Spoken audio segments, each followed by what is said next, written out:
कभी एक दुनिया और थी, बिल्कुल हमारे जैसी ही। वहां भी कभी कभार कुदरती हादसे होते थे, बड़े ज्वालामुखी फटते थे और कभी कभी कोई एस्टेरॉयड आसमान से आकर तबाही मचा देता था। मगर तब भी पहले 1 अरब साल तक वो दुनिया बहुत खुशहाल थी। जब हमारा सौर मंडल जवान था तो शुक्र ग्रह कुछ ऐसा ही दिखता था। फिर वहां का माहौल बिगड़ना शुरू हुआ।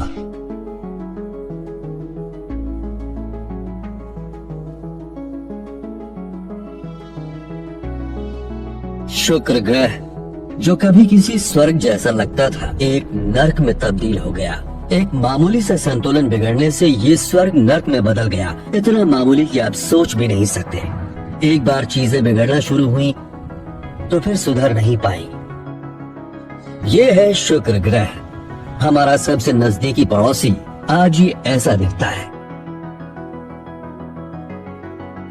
शुक्र ग्रह के समुद्र बहुत पहले खत्म हो गए थे। इसकी सतह जलती भट्टी से भी गर्म है, इतनी गर्म कि सीसा भी पिघल जाए। मगर क्यों? शायद आपको लगे कि शुक्र ग्रह पृथ्वी के मुकाबले सूर्य से 30% ज्यादा नजदीक है, इसलिए। मगर ये वजह नहीं है। शुक्र ग्रह को चारों ओर से सल्फ्यूरिक एसिड के बादलों ने घेरा हुआ है, जो धूप को सतह तक पहुंचने से रोक लेते हैं। इससे तो शुक्र को पृथ्वी से भी ज्यादा ठंडा होना चाहिए था। मगर फिर ये इतना गर्म क्यों है? ऐसा इसलिए क्योंकि बादलों के बीच से जो भी थोड़ी बहुत धूप सतह तक पहुंचती है वो वापस नहीं लौट पाती। कार्बन डाइऑक्साइड की एक घनी परत एनर्जी को बाहर निकलने से रोक लेती है। ये कार्बन डाइऑक्साइड गैस, या कहें कि CO2, दम घोंटने वाले ब्लैंकेट की तरह सारी गर्मी अपने अंदर रख लेती है। शुक्र पर न तो कोयला जल रहा है और न धुआं उगलने वाली भट्टियां लगी है। इंसान की मदद लिए बिना भी कुदरत किसी पर्यावरण को खत्म कर सकती है। शुक्र बुरी तरह ग्रीन हाउस गैसों की चपेट में है। ऐसा क्यों लग रहा है कि हम किसी कटोरे के अंदर हैं? यहाँ के जबरदस्त एटमॉस्फेरिक प्रेशर की वजह से ऐसा लगता है। ये वेनेडा 13 का मलबा है। 1982 में तब के सोवियत यूनियन के वैज्ञानिकों और इंजीनियरों ने ये स्पेसक्राफ्ट शुक्र ग्रह पर उतार दिया था। उन्होंने किसी तरह इसे 2 घंटे तक ठंडा बनाए रखा ताकि ये आसपास के फोटोग्राफ ले सके और उन्हें पृथ्वी तक भेज सके। इसके बाद इसकी सारी मशीनरी गर्मी से पिघल गई।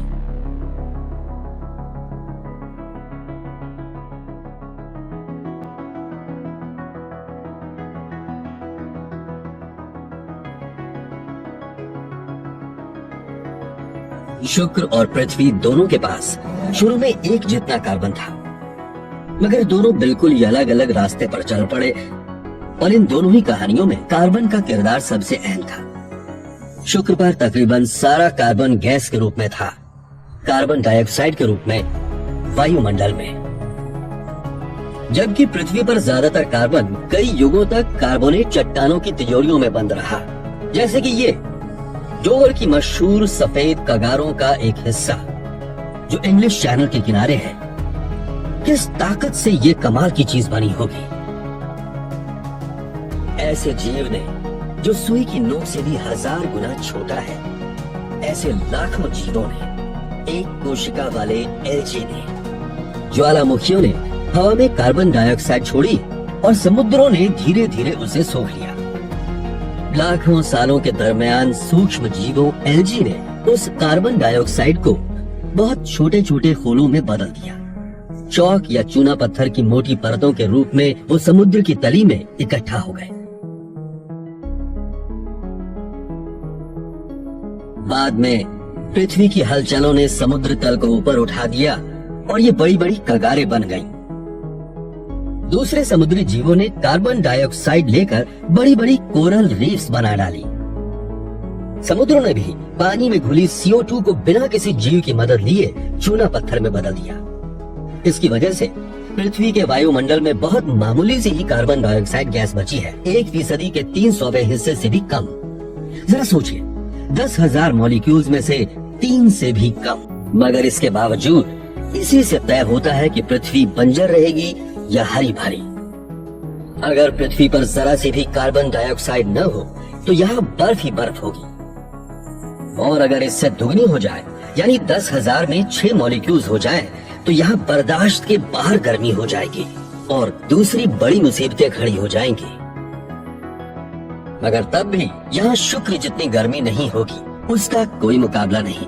वहाँ के समुद्र अरबों साल पहले ही भाप बनकर उड़ गए। जब समुद्र ही नहीं है तो ये वायुमंडल से CO2 लेकर उसे मिनरल बनाकर जमा भी नहीं कर सकता। यहाँ ज्वालामुखियों से निकलने वाली CO2 लगातार इकट्ठी होती जा रही है। आज यहाँ का वायुमंडल पृथ्वी के मुकाबले 90 गुना ज्यादा भारी हो चुका है और इसमें गर्मी रोक कर रखने वाली कार्बन डाइऑक्साइड के सिवा कोई और गैस बहुत कम है। इसलिए शुक्र ग्रह एक जलती भट्टी की तरह है जहाँ जीवन संभव नहीं। मगर पृथ्वी इससे अलग है। ये जिंदा है और सांस लेती है, मगर बहुत धीमे। इसकी एक सांस 1 साल में पूरी होती है। पृथ्वी की जिंदगी जंगलों से है और ज्यादातर जंगल उत्तरी गोलार्ध में ही है।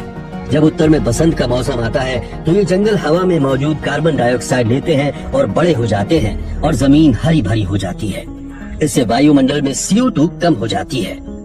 जब पतझड़ आता है और पेड़ अपनी पत्तियां गिरा देते हैं तो उनके सड़ने से कार्बन डाइऑक्साइड दोबारा वायुमंडल में पहुंच जाती है।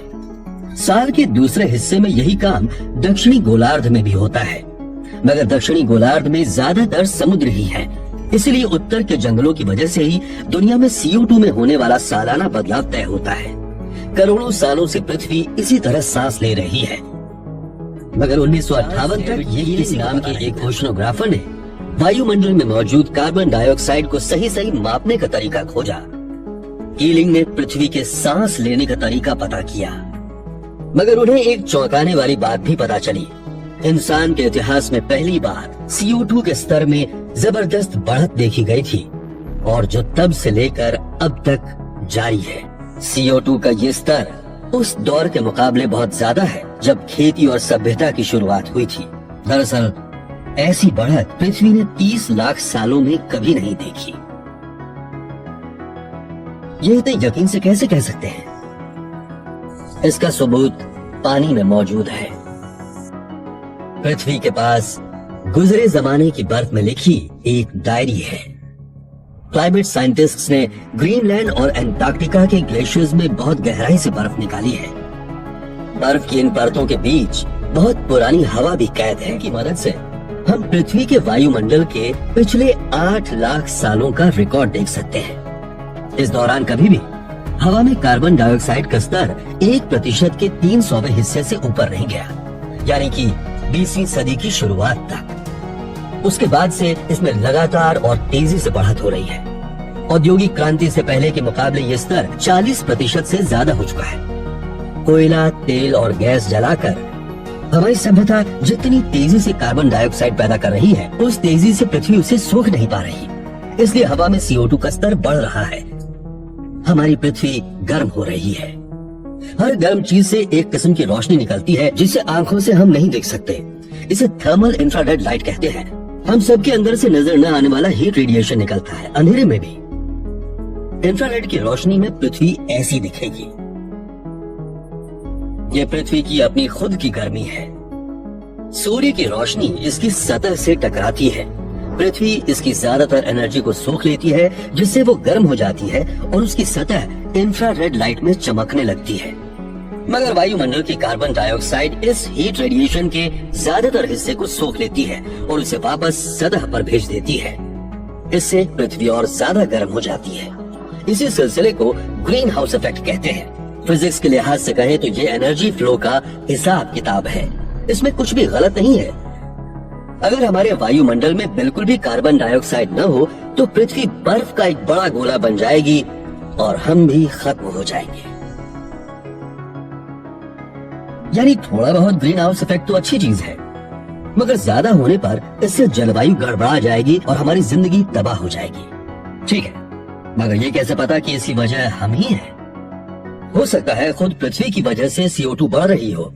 शायद हमारे कोयला और तेल जलाने से इसका कोई रिश्ता ही ना हो। इसकी वजह शायद वो ज्वालामुखी हो। हर कुछ साल में सिसिली के माउंट एटना में जोर का धमाका होता है। इसके एक धमाके से वायुमंडल में लाखों टन CO2 पहुंच जाती है। तो फिर पृथ्वी के तमाम ज्वालामुखियों से निकलने वाली CO2 कितनी होगी? इसके लिए वैज्ञानिक तरीके से हिसाब लगाते हैं। वायुमंडल में हर साल करीब 50 करोड़ टन CO2 ज्वालामुखियों की वजह से पहुंचती है। ये काफी ज्यादा है ना? मगर ये उस 30 अरब टन CO2 का 2% भी नहीं है जो हम इंसान हर साल हवा में उड़ेल रहे हैं। और मजे की बात, वायुमंडल में जितनी CO2 बढ़ी है वो ठीक उतनी ही है जितनी कोयला, तेल और गैस जलाने से निकली है। ज्वालामुखी से निकली CO2 थोड़ी अलग होती है। यह जीवाश्म ईंधन जलाने से निकली CO2 से थोड़ी भारी होती है। अगर दोनों के एटम्स को गौर से देखें तो फर्क समझ में आ जाता है। ये साफ है कि CO2 के बढ़ने की वजह ज्वालामुखी नहीं है। इसके अलावा गर्मी जिस रफ्तार से बढ़ रही है वो कार्बन डाइऑक्साइड के बढ़ने की रफ्तार से मेल खाती है। मामला बड़ा संगीन है। ये सारा इल्जाम हमारे ऊपर ही आता है। सालाना 30 अरब टन CO2 कितनी होती है? अगर इसे ठोस रूप में लाया जाए तो ये करीब उतनी ही होगी जितनी डोवर की सफेद चट्टानों में है। और इतनी CO2 हम हर साल हवा में घोल रहे हैं।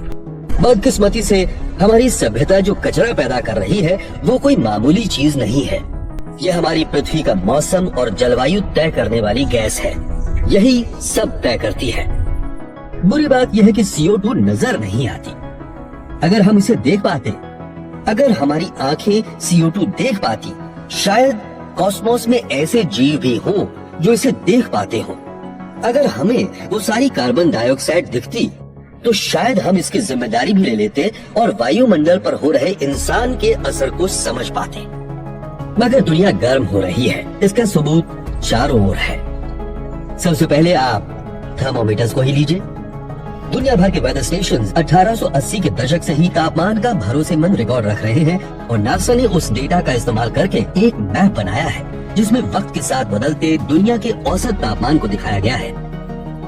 पीले का मतलब है उस इलाके में 1880 के औसत के मुकाबले ज्यादा तापमान। ऑरेंज का मतलब उससे भी गर्म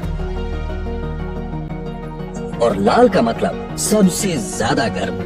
19वीं सदी के मुकाबले दुनिया अब ज्यादा गर्म है। उस जमाने में हुए दुनिया के अब तक के सबसे बड़े मेले में एक गुमनाम वैज्ञानिक ने इस मुसीबत का एक हल सामने रखा था। आइए मेरे साथ।